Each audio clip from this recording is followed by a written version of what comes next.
Hi అందరికీ good morning. ఈరోజు వీడియోలోకి వెళ్ళిపోదామండి. ముందుగా నేను ఈరోజు గుత్తి వంకాయ చేస్తున్నాను. దానికి ముందుగా మసాలా తయారు చేసుకుందాము. స్టవ్ మీద ఒక ప్యాన్ పెట్టుకొని అందులో 1 కప్పు పల్లీలు వేసుకోవాలి. అట్లాగే 3/4 కప్పు ధనియాలు వేసుకొని వేయించుకోవాలి. ఇవన్నీ వేసుకున్న తర్వాత చెక్క లవంగా వేసుకోవాలి. తర్వాత 3/4 కప్పు నువ్వులు వేసుకోవాలి. ఇవి వేగిన తర్వాత జీలకర్ర వేసుకొని ఒక 1 మినిట్ అట్లా వేయించుకోవాలి. ఇలా అంతా వేగిన తర్వాత ఫ్లేమ్ ఆఫ్ చేసుకొని వీటిని పూర్తిగా చల్లారనివ్వాలి. ఇవి పూర్తిగా చల్లారిన తర్వాతనే మనం ఫైన్ పౌడర్ చేసుకోవాలి.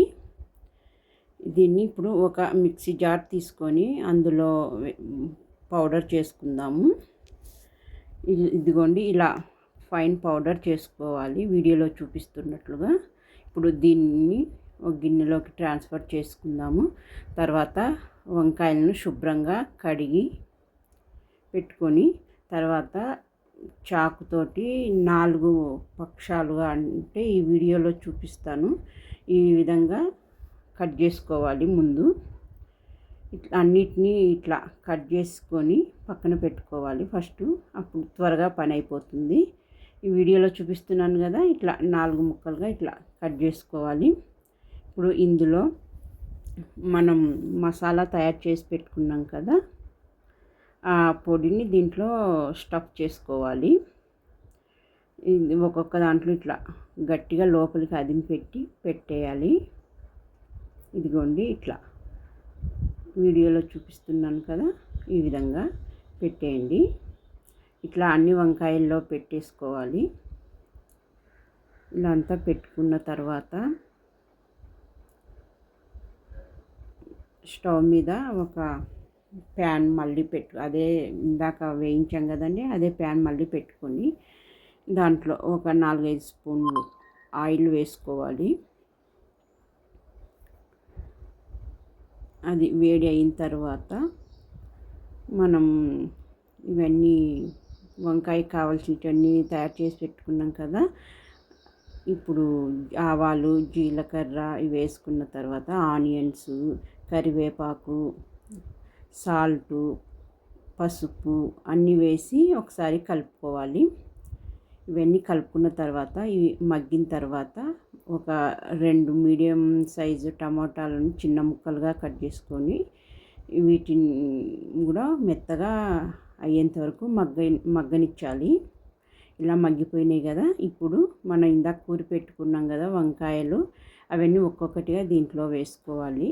ఇట్లా అన్నీ వేసుకొని మూత పెట్టి ఒక 5-10 నిమిషాలు బాగా మగ్గనివ్వాలి. అప్పుడప్పుడు మధ్యలో మూత తీస్తూ వాటిని కిందకి పైకి తిప్పుతూ అడుగు మాడకుండా ఇలాగా మగ్గనిచ్చాలి. ఇట్లా మగ్గిపోయినాయి కదా, ఈ స్టేజ్లో కొద్దిగా మనం చింతపండు ఒక 2 రెబ్బలు చింతపండు కూడా వేసుకోవాలి.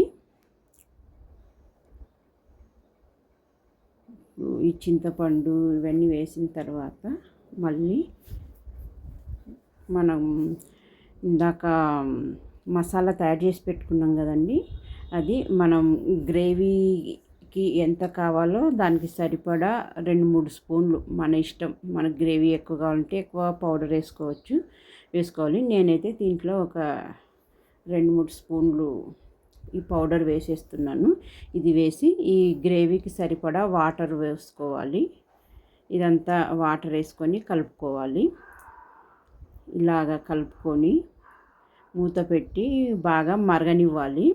ఇది నూనె పైకి తేలేంత వరకు మరగాలి. దీంట్లోనే 2 స్పూన్లు బెల్లం, తురిమిన బెల్లం వేసుకొని బాగా మరగబెట్టుకోవాలి. ఈ టైంలోనే మనం ఉప్పు కారం ఇవన్నీ అడ్జస్ట్ చేసుకోవాలి. అంతేనండి. ఇదిగోండి బాగా ఉడికిపోయింది కదా, గుత్తి వంకాయ కూర రెడీ అయిపోయింది. ఫైనల్గా ఇట్లా కొత్తిమీరతో గార్నిష్ చేసుకుంటే కూర రెడీ అయిపోతుందండి. ఇంతే, చాలా టేస్టీగా బాగా ఉంటుంది. ఇది రొట్టెలు చపాతీలోకి చాలా బాగుంటుందండి. వీడియో నచ్చినట్లయితే సబ్స్క్రైబ్